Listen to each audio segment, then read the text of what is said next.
오늘 우리가 봉독한 말씀은 마가가 전하는 첫 번 부활절의 광경입니다. 근데 잘 읽어보시면요, 마가의 부활 기록의 핵심, 다른 복음서도 거의 유사합니다만 마가의 부활 기록의 핵심은 제자들이나 예수님을 따라다녔던 사람들이 예수님의 부활을 듣고도 믿지 않았다, 이게 핵심입니다. 듣고도 믿지 않았다는 거예요. 16장, 오늘 우리가 안 읽었습니다만 16장 11절에 보면 그들은, 이 제자들입니다, 그들은 예수께서 살아나셨다는 것과 마리아에게 보이셨다는 것을 듣고도 믿지 아니하니라 그러죠. 13절에 가면 두 사람이, 이건 아마 누가복음에 나오는 엠마오로 내려가던 두 사람 같아요. 두 사람이 가서 남은 제자들에게 알리었으되 역시 믿지 아니하니라, 거듭해서 믿지 않았다고 그랬고요. 14절에 가면 드디어 예수님도 화가 나셨어요. 그래서 예수님께서 꾸짖으시니 이는 자기가 살아난 것을 본 자들의 말을 믿지 아니함일러라. 그러니까 거듭해서 예수님은 살아나셨고 부활하셨는데 그것을 믿지 않은 이야기를 계속해서 보도하고 있습니다. 저는 이게 굉장히 중요한 말씀이라고 봐요. 왜냐하면 부활이라고 하는 게 그렇게 들어서 한순간에 믿게 되는 것이 아니라는 것을 우리들에게 보여주는 거거든요.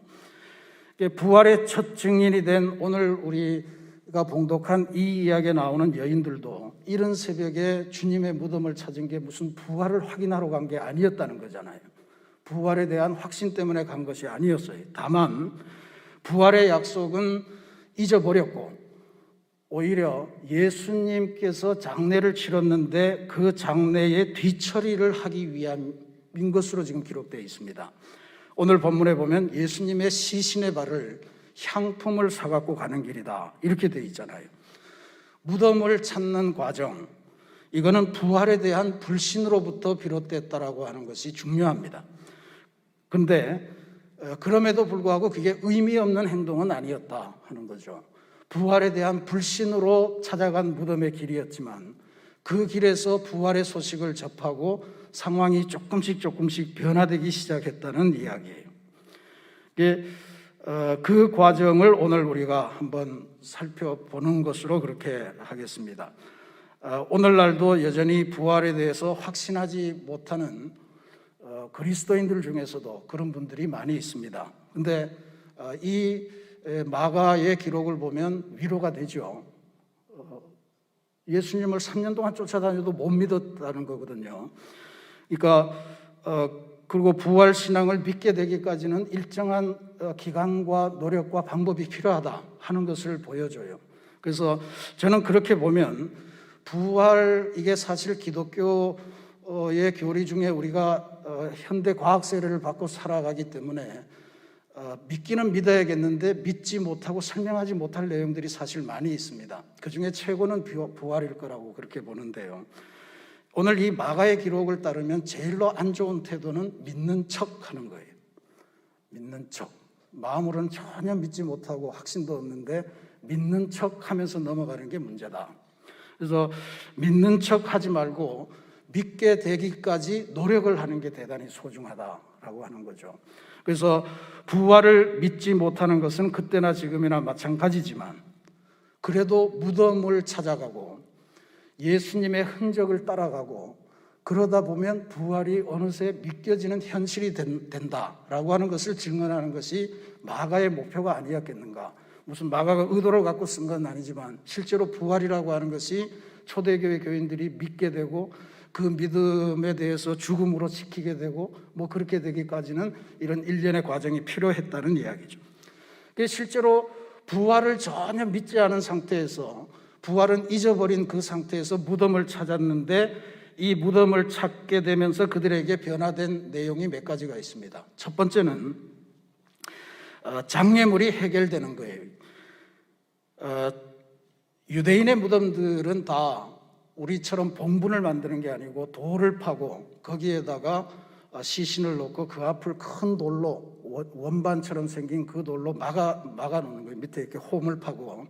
그래서 이 돌을 옆에서 굴리면 홈에 딱 끼일 거 아니에요. 그러면 거기에 이제 물이 딱 가려지는데 왜 그렇게 했냐 하면 들짐승이 혹시 들어가서 시신을 유린하는 경우나 아니면 부자가 돌아갔을 경우에 거기에 함께 매장된 그런 어떤 금속 뭐 이런 것들이 도난당하는 것을 도굴꾼들로부터 방지하기 위해서 그런 큰 돌을 넣었다는 거죠. 그래서 장정들이 모여가지고 지렛대로 막 굴려내야만 굴려질 정도로 그런 돌을 갖다 막았다는 거예요. 그러니까 여인들이 지금 여기 무덤을 찾아가서 시신에다가 향품을 바르려고 하면서도 여인들에게 고민이 있었던 거는 그 돌을 도대체 우리를 위해서 누가 굴려주겠는가. 3절 말씀에 보면 그렇게 나오죠. 누가 우리를 위하여 무덤문에서 돌을 굴려주리요. 그러니까 부활의 주님 아니면 주님의 흔적을 만나는데도 이런 장애물이 있는 거예요. 큰 돌, 우리의 힘으로는 어떻게 해볼 수 없는 큰 돌이라는 장애물이 예상이 되는 겁니다. 근데 오늘 우리가 마가복음에서 배우는 거는 장애물은 예상될 뿐 실제로 나타나는 장애물은 아니라고 하는 사실이에요. 마태복음에 보면 지진이 나서 이 돌이 무덤에서 굴러나갔다 이렇게 되어 있습니다. 그러니까 우리가 예수님을 찾으러 가면, 예수님의 흔적을 따라가면 하늘이 도우셔서 우리가 예수님에게 접근하는 그러한 장애물을 하늘이 도와서 제거해 주신다라고 하는 것을 배울 수가 있습니다. 그러니까 예상되는 어려움, 예상되는 장애물 때문에 아예 포기하고 안 가면 결국은 믿지 못하게 되는 게 되겠죠. 두 번째로는 무덤을 찾아간 여인들의 이 심리 상태가 무덤에 가서 완전히 새로운 형태로 바뀌었다라고 하는 거예요. 누가복음을 우리가 사순절 기간에 묵상하셨습니다만 누가복음의 기록을 보면 여인들이 무덤을 찾아간 그 과정들이 계속해서 아마 땅을 보고 간 것 같은, 그러니까 이게 보통 시름에 차면 하늘을 안 보고 땅을 보고 걷잖아요. 그러다가 어느 순간에 눈을 떠보니 돌이 굴러져 있더라 뭐 이렇게 나오거든요. 그러니까 땅을 보면서 한숨을 쉬고 절망, 이제는 우리 좋아하던 선생님이 가셨으니 희망도 없고 뭐 이런 상황을 이제 지나가는 그 상황이었는데 이게 그 상황에서 엄청난 소식을 듣게 된 거예요. 그러니까 이게 주님을 찾는데 장애물이 되는 것은 무덤 입구를 가로막은 돌만이 아니고 우리 내면에 있는 어떤 좌절감, 상실감, 절망감 이런 것들이 오히려 더 큰 장애물일 수가 있는 거죠. 근데 두려움에 떠는 여인들에게 빈 무덤을 지키던 천사 같은 청년이 이런 이야기를 들려줍니다. 6절 말씀이에요. 놀라지 말라. 너희가 십자가에 못 박히신 나사렛 예수를 찾는구나. 그가 살아나셨고 여기 계시지 아니하니라. 이 이야기를 듣는데 오늘 마가복음은 상세하게 전하지 않습니다만 마태복음에 보면 이 비슷한 이야기를 듣는데 이 천사들의 말에 여인들이 무서움과 큰 기쁨이 엇갈렸다 이렇게 기록을 하고 있어요. 무서움을 느끼는데 그 무서움 위로 기쁨이 막 스물스물 와서 덮어버리는 그런 광경을 묘사하는 거예요. 그러니까 어느새 두려움과 절망감이 서서히 밀려나고 그들의 마음속에 말로 닿을 수 없는 뭔가 새로운 희망, 그것에 대한 기쁨이 막 차고 넘치는 이런 변화를 누리게 된 거죠. 그러니까 부활을 믿을 수가 없어 이러면서 그냥 가만히 있으면 아무것도 되는 게 없지만 흔적이라도 찾아다니고 무덤이라도 찾아가면 거기에서 생겨나는 변화가 생기고 그것으로 인해서 믿음의 새 역사가 시작된다는 것을 우리들에게 알려주는 그런 말씀입니다. 진짜로 과학의 시대이기 때문에 과학적으로 설명할 수 없는 사건을 믿어야 된다는 것, 이게 우리한테는 진짜로 큰 부담입니다. 큰 부담이고 내가 이런 이야기를 내 사랑하는 친구에게 했을 때 너 아직도 그런 이야기를 믿고 사냐?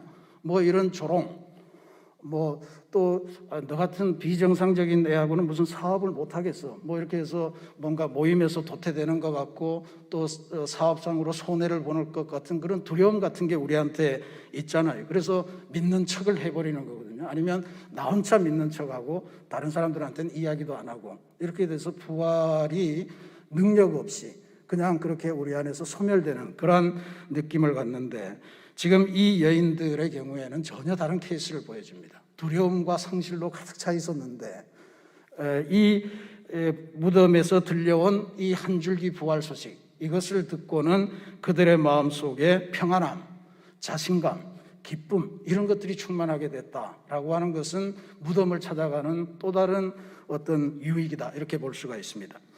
그런데 진짜로 중요한 게 하나가 있습니다.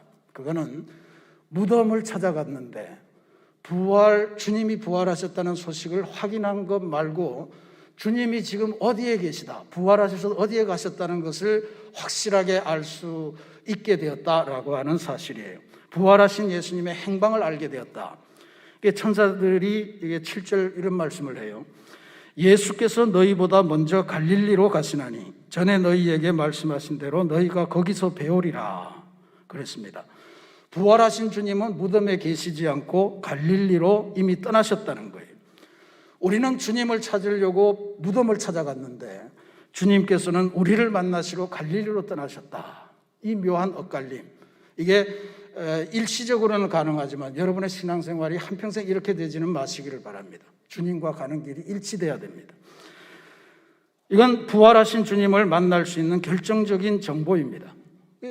이렇게 생각해보면 주님도 좀 야속하기도 하고 이상하지도 않습니까? 조금만 더 기다리셨다가 여인들이 오든 제자들이 오든 야, 잘 왔다, 내가 부활했단다, 이제 우리 갈릴리로 가서 한번 새로운 뭐를 해보자, 뭐 이렇게 데리고 갔으면 되는데 그걸 안 기다리시고 그냥 미리 가셨다라고 하는 거죠.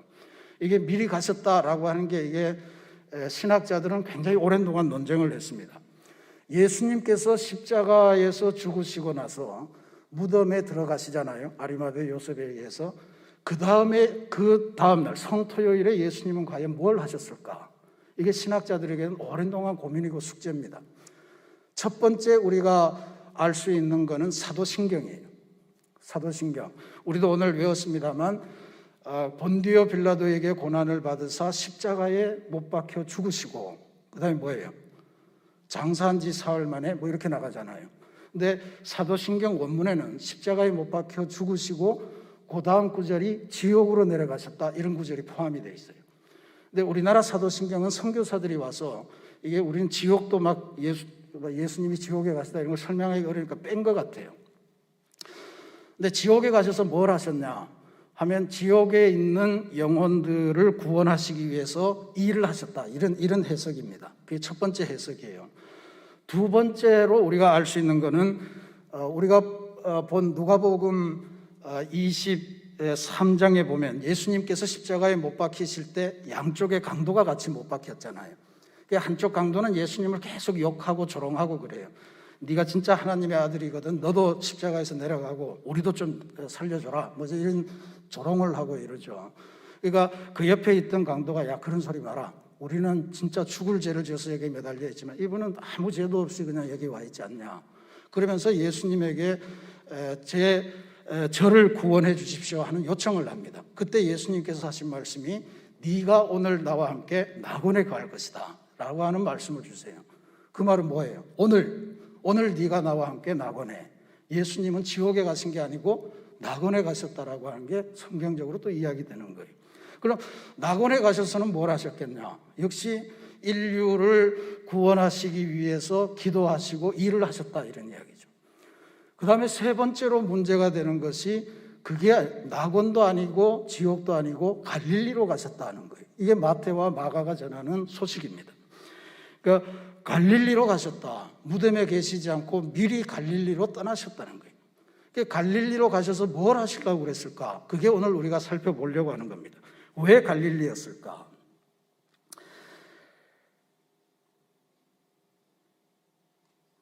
예수님께서 왜 갈릴리로 미리 가셨을까라고 하는 것이 이게 마가도 그렇고 마태도 그렇게 증언을 합니다. 너희보다 먼저 갈릴리로 가셨나니 거기서 너희가 그를 배우리라, 이렇게 말씀했어요. 이 기초에 따르면 예수님께서는 십자가에 달려 계시는 동안에도 또 무덤에 들어가신 직후에도 갈릴리를 계속해서 생각을 하셨다는 거죠. 갈릴리가 왜 중요하겠습니까? 예수님께서 첫 번째 사역을 시작하시고 제자들을 부르시고 그 수많은 사람들에게 사랑의 기적을 베푸시고 무리들을 먹이시고 귀신을 쫓아내주시고 제자들에게 하늘나라의 비밀을 알려주시고 함께 도망도 다니시고 뭐 이랬던 온갖 추억이 있는 그곳 아니에요. 그러니까 그 갈릴리가 예수님에게는 좋았던 것 같아요. 아마 예루살렘보다는 훨씬 낫지 않았겠습니까? 근데 그러고 생각해 보면, 그런데 막상 생각해 보면 그때 좋았던 그 제자들 다 도망갔잖아요. 다 도망갔고, 한 사람은 3번이나 모른다고 부인도 하고, 또 한 놈은 은전 30냥에 자기를 팔아 넘겼고, 뭐 이런 걸 생각하면 아주 우라통이 날 텐데, 예수님은 그래도 갈릴리를 생각하셨다라고 하는 것은 갈릴리가 단순히 지역이 아니고 갈릴리는 바로 배신한 제자들, 도망친 제자들, 흩어진 제자들을 다시 내가 불러 모아야 되겠다라고 하는 그 의지가 담긴 것이다, 이렇게 볼 수가 있습니다. 무덤에 가셨어도 가장 걱정된 것은 지금도 어쩔 줄 모르고 문 꼭꼭 걸어 잠그고 숨어 있는 제자들, 그들이 제대로 살아야 될 텐데, 혹은 예수님을 따르겠다고 배도 버리고 그물도 버리고 아버지도 버리고 다 버리고 쫓아왔는데, 이제는 스승이 사라졌다고 다시 옛날 그 집으로 돌아가서 다시 고기를 잡으러 가는 그 제자들도 너무 불쌍하게 생각하셨을 것 같고, 그래서 그런 여러 가지를 생각하시면서 갈릴리를 마음에 두시고 십자가 위에서도 무덤 안에서도, 그래서 다시 갈릴리로서 새롭게 시작하는 그러한 것들을 마련하시기 위해서, 즉 우리의 삶을 회복하시기 위해서 주님께서 먼저 갈릴리로 떠나셨다, 이렇게 보는 것이 저는 가장 정확한 해석이 아닐까, 그렇게 상상을 합니다. 그래서 갈릴리를 선택하셨던 거예요. 근데 주님께서 갈릴리로 가신다는 소식을 주신 말씀에 또 하나 주목해야 될 구절이 있습니다. 7절 말씀을 다시 한번 보겠습니다. 가서 그의 제자들과 베드로에게 이르기를, 예수께서 너희보다 먼저 갈릴리로 가시나니 전에 너희에게 말씀하신 대로 너희가 거기서 배우리라 하라 하신지라. 여기서 아주 콕 집어서 베드로에게 라고 하는 말씀이 저는 굉장히 마음에 깊이 와닿았습니다. 그의 제자들, 예수님의 12제자들, 하나 사라졌으니까 11제자들. 근데 그의 제자들과 베드로에게, 그래서 베드로에게 왜 요한도 있고 야고보도 있고 사랑했던 제자들이 있는데 유독 베드로에게라고 했을까? 베드로가 어떤 사람입니까? 베드로는 일찍이 주님을 향해서 아무도 그걸 알지 못할 때 주는 그리스도시고 살아계신 하나님의 아들입니다 하는 메시아 고백을 처음으로 했던 제자예요. 그래서 예수님에게서 천국의 열쇠를 부여받았고, 예수님께서는 네 그 신앙 고백 위에 내 교회를 세우겠다 하면서 칭찬을 해주셨던 그런 제자예요. 그러면 베드로에게 첫 소식을 전하라 라고 하는 게 그 칭찬 때문이었을까? 그건 그렇게 간단하게 대답할 수 있는 문제는 아닌 것 같습니다. 왜냐하면 우리가 다 알다시피 이 부활의 소식을 전해받는 3일 전에 베드로가 무슨 짓을 했는지를 알고 있잖아요. 베드로는 사람들 앞에서 그의 인생의 참 빛이 되었고, 정말 내가 당신을 위해서 죽음까지라도 가겠다 그렇게 맹세했던 그 스승을 3번이나 걸쳐서 부인했던 그런 역사를 가지고 있습니다. 그것도 무슨 서슬퍼른 빌라도의 군사들이나 대제사장의 법정에서나 이런 데서 한 게 아니에요. 대제사장의 집에 뜰에 있는 거기에서 이렇게 옹기종기 모여서 숯불을 쬐고 있다가 거기서 하녀가 너 예수하고 같이 다니지 않았냐? 나 그 사람 잘 모른다. 또 옆에 사람이 너 다니는 거 봤는데 난 아니다.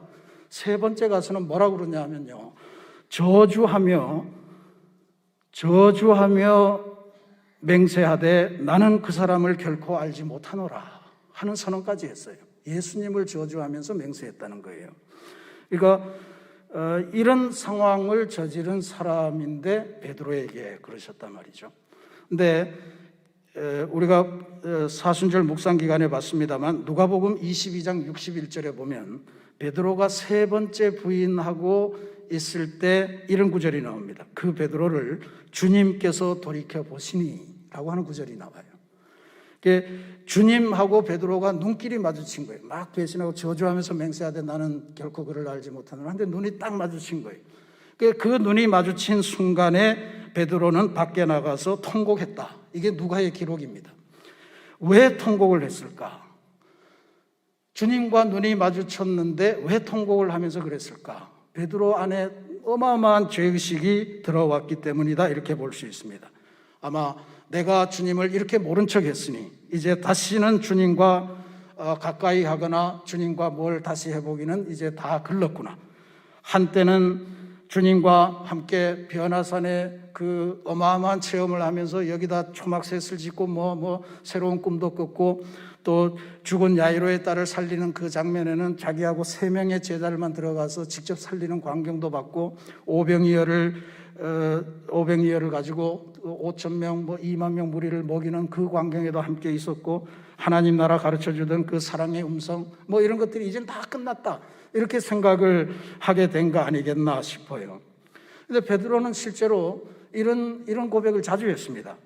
영생의 말씀이 주님께 있사오매 우리가 어디로 가겠습니까? 절대로 안 떠나겠습니다. 그리고 심지어 최후의 만찬 순간에도요, 주님과 함께라면 감옥에도 죽는 데까지라도 제가 가기를 각오했습니다. 예수님이 하도 기가 막히니까 웃으면서 너 오늘 닭이 울기 전에 3번 나를 부인할 거다 하는 말씀을 이미 해주셨거든요. 주님을 잡으러 온 군사의 길을 자신의 칼로 베어버릴 정도로 호기를 부렸던 그런 사람이에요. 근데 이런 것들이 이제는 다 끝났구나. 자신은 주님께서 십자가에 못 박히려는 것을 보고는 두려움에 빠졌고, 그래서 주님을 모른다고 배신했고, 스스로 주님과의 관계를 단절해버린 실패한 인생이구나 하는 자책감에 빠졌으리라 믿습니다. 그런데 부활하신 주님께서는 부활의 첫 소식을 베드로에게 가서 전해라, 이 말씀을 주시는 거예요. 저는 상상해 봅니다. 도대체 십자가에서 죽음의 긴 고통을 겪으시면서도 또 무덤 속에서도 얼마나 베드로를 그리워하셨으면 다시 살아서 첫 말씀이 베드로에게 가서 내가 살아났다고 제발 전해줘라 하는 그 말씀이었을까? 그거는 대단한 이야기잖아요. 저는 이게 우리가 부활을 다 믿지는 못해도 이 사실은 부활신앙의 하나의 핵심적인 사항이다, 그렇게 봅니다. 실패했지만, 그래서 쓰러지고 넘어지고 일어날 힘조차 없지만, 지은 죄가 너무 커서 주님 앞에 감히 다시 나아갈 수도 없지만, 주님께서 사랑스러운 음성으로 야, 베드로를 찾아, 베드로에게 가서 내 안부를 전해주라, 그런 말씀을 하신 거예요. 그것은 베드로가 과거의 죄악에 매여 있지 말고 그 죄악을 벗어나서 새로운 삶을 살아가도록 다시 한 번 더 기회를 주시는 예수님의 사랑의 마음이다. 이게 예수님의 부활의 핵심이 아닌가, 이런 것을 생각하지 않을 수가 없습니다. 베드로에게 이것이야말로 실패한, 언제나 실패할 가능성을 지닌 우리 유한한 인생에게 주님의 부활이 주시는 복음 중의 복음이라 저는 그렇게 믿습니다. 우리는 낙심할 수 있지만요, 주님은 낙심하지 않습니다. 우리는 주님을 배신할 수 있지만 주님은 결코 우리를 부인하시지 않습니다. 베드로에게 이 사랑의 부름에 힘입어서 베드로가 다시 일어났잖아요. 다시 주님께서 맡기신 양떼를 맡아서 주님의 교회를 일으키잖아요. 그게 저는 부활이라고 봅니다. 그게 부활의 핵심이라고 봅니다. 과학적으로 죽은 사람이 어떻게 살아나냐, 그것을 우리가 다 설명할 필요가 없죠. 그러나 정말로 처참한 죄를 짓고 통곡하면서 이젠 다 끝났다고 생각한 베드로가 다시 주님의 손에 안기는 것, 주님의 품에 안기는 것, 주님의 손을 잡고 새로운 교회의 일꾼으로 거듭나는 것, 그것이 부활의 귀한 역사겠죠. 사랑하는 우리 새신교회 성도 여러분, 부활하신 주님께서 갈릴리로 먼저 떠나시면서 거기서 우리를 만나시겠다고 그렇게 초대를 하십니다.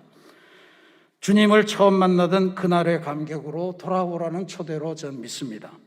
다시 한번 인생을 불살라서 나와 더불어 하나님의 나라를 만들어 보자꾸나 하는 초대인 줄로 믿습니다.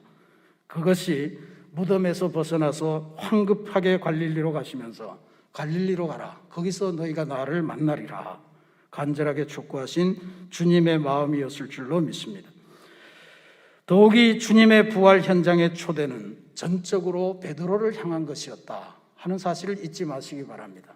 정말로 잘 따르던 제자, 정말로 칭찬받을 제자를 향하신 것이 아니고 자기를 배신하고, 그러나 그렇게 살아가다가는 인생 자체를 망쳐버릴 것 같은 그 제자를 향해서 너가 그렇게 끝내는 게 아니야, 나는 아직도 너를 잊지 않았어, 너는 아직 내 손에 있고 나와 함께 새로운 일을 해야 돼 라고 하는 그 사랑의 음성으로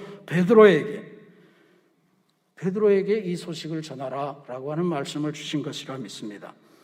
베드로처럼 실패할 수 있는 나에게 주시는 주님의 사랑의 음성임을 꼭 기억하시기를 부탁드립니다. 혹시 지금 부활절을 맞는 이 순간에도 인생의 절망과 좌절에 시달리지 않으십니까? 혹은 내가 예수를 이렇게 오래 믿었는데 왜 나한테 주어진 삶이 이 모양일까? 그래서 신앙이 심드렁하시지 않으십니까? 그러면 베드로에게 이 말씀을 기억하시기 바랍니다.